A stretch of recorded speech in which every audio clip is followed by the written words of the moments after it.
Salam alaikum wa rahmatullah, bonsoir, bonjour à tous les Algériens, toutes les Algériennes à travers le monde. Comme j'espère que vous allez tous et toutes bien, Inch'Allah, spécialement Fidel, comme d'habitude.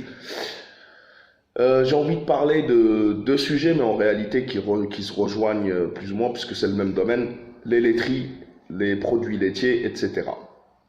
Premièrement, Danone, et on en reparlera juste après, Inch'Allah, puisque ça rejoint le deuxième sujet. Le 19 février, ont été découverts après un contrôle surprise des services d'hygiène algériens. Et c'est très bien, il faut faire ça. Il faut y aller par surprise. Et c'est là qu'on voit qu'il y a un début de changement.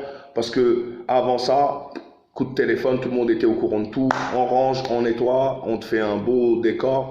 Les mecs de l'hygiène, ils arrivent et ils repartent sans trouver quoi que ce soit. Là, il y a eu un premier contrôle le 19 février dans l'usine de Blida, apparemment. Mais je crois qu'il a les deux usines, parce que Danone a deux usines, une à Bdea et une à Blida, et je pense qu'elles sont les deux concernées, peu importe. En tous les cas, dans l'usine de Blida, ça c'est sûr.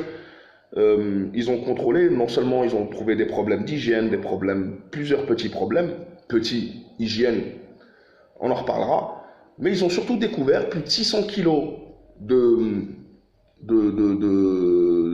goût biscuit, c'est-à-dire de colorants ou de produits pour donner le goût biscuit dans les yaourts, 600 kilos, périmés depuis le 15 janvier et qui étaient encore utilisés le 19 février. Normal, les Jazairiens, même soit à leurs yeux, je vous ai dit, il y a un problème avec. Il va falloir que les multinationales comprennent.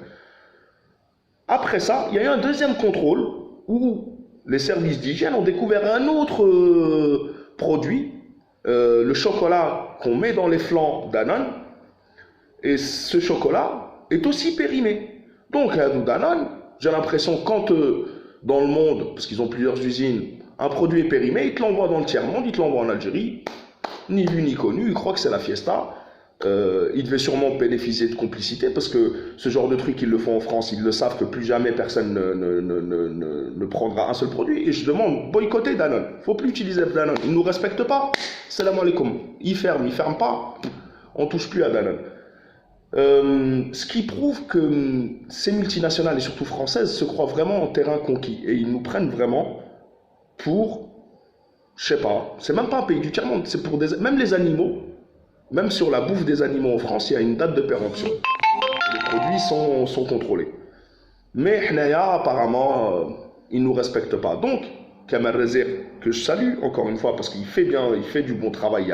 La nouvelle Algérie, on la voit au jour le jour, et c'est bien, et ça va donner une leçon à tous les autres, toutes les multinationales et même les entreprises nationales. Il faut bien qu'elles sachent qu'il va falloir respecter le consommateur. Nous ne sommes pas des estomacs sur pattes, nous sommes des citoyens et nous méritons le respect, nous méritons des produits sains. Tu vas nous tuer combien de personnes? En fait, il faut qu'il y ait des morts pour qu'il se passe quelque chose. Donc, Kamal Rezer a procédé à la fermeture de l'usine de Blida, probablement peut-être à l'usine, je n'ai pas trop suivi, mais l'usine de Bdea, peu importe. Danone, de toute façon, pour moi, je pense qu'avec ce qui vient de se passer, les Algériens n'achèteront plus. Et c'est tout à fait normal. Tu manques de respect, salut. Un restaurant en bas de chez toi qui te vend de la viande périmée, plus personne n'y va. T'as beau nettoyer, remettre trucs, faire des promotions, vendre des sandwichs, moitié prix, ce que tu veux, plus personne ne viendrait chez toi. On rejoint le deuxième sujet. Al Maraï, c'est une entreprise. Al Maraï, Almaraai, une multinationale, une entreprise saoudienne de produits laitiers. En ce moment, ils sont en discussion avec le gouvernement algérien pour s'installer en Algérie. Et on a vu fleurir une campagne de boycott et pourquoi ils n'ont pas le droit, etc., etc., etc. C'est quand même hallucinant dans un pays où on cherche des investissements et où tous les investissements sont les bienvenus tant que ça développe le domaine dit. Et c'est tant mieux. Moi, je veux voir ce que ça va donner parce que ça va apporter de la concurrence. Ça va mettre de la pression aux autres. Quand on voit Danone, comment Danone se comporte, on se dit, peu importe qui c'est notre entreprise, tant mieux.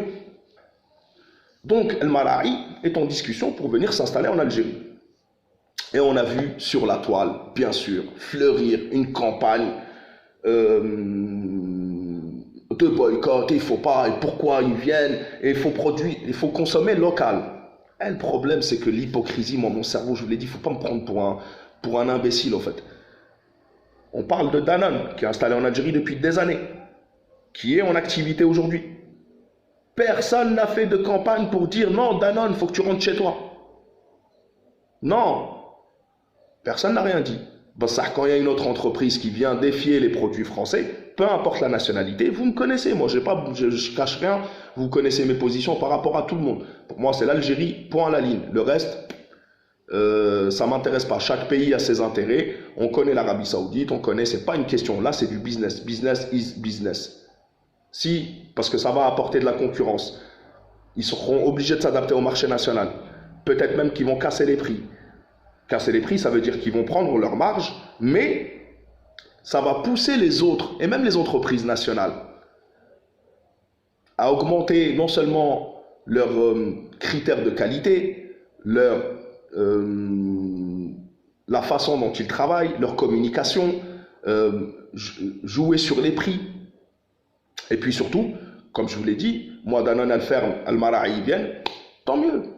Bah, ça donnera une leçon pour les autres. Et ça sera pareil pour Al-Mara'i. Demain, contrôle, ça se passe mal, salam alaikum. Ça ne nous convient pas, salam alaikum. Les multinationales, comme je vous l'avais dit pour Ouredou, vont devoir apprendre à respecter la nouvelle Algérie. Il fut un temps où je pense que certains pensaient qu'ils étaient avec des relations, avec des bakshish, comme on dit, des pots de vin, pouvaient se permettre de croire que tout se passait bien. C'est fini ce temps-là. Et c'est tant mieux. Et je pense que c'est un signal, pas seulement pour les produits laitiers, mais pour toutes les entreprises en Algérie, nationales et internationales.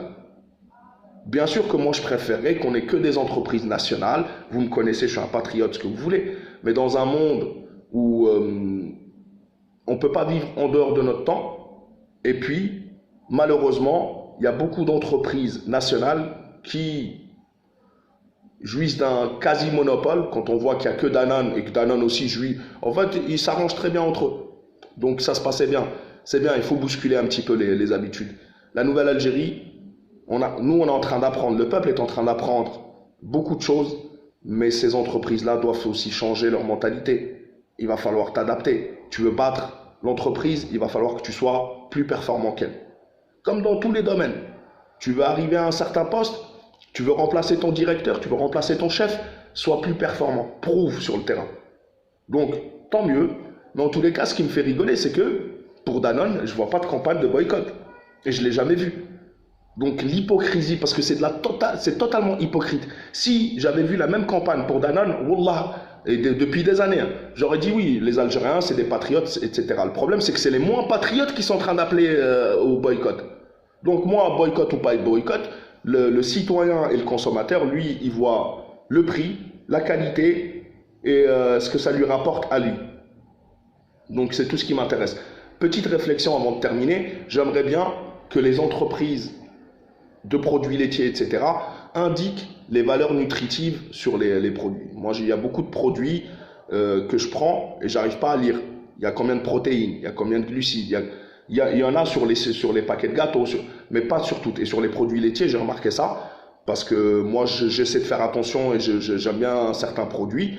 Donc, ce serait bien qu'il y ait une avancée par rapport à ça. Je donne l'idée comme ça parce que j'y ai pensé hier ou avant-hier, parce que j'ai essayé de lire et j'ai trouvé aucune indication, par exemple, je crois que c'était sur Raïb, et même sur les yaourts, je ne crois pas qu'il y ait ça. Donc ce serait bien, parce que c'est là aussi où on voit la qualité du produit, parce que mettre un produit où il n'y a que du sucre et aucune valeur nutritive, moi à côté, si je trouve un produit plus riche en certains produits qui sont nutritifs, etc., qui sont bons pour la santé, un sportif, il a besoin de beaucoup de protéines, par exemple, donc j'aimerais bien avoir au moins les indications.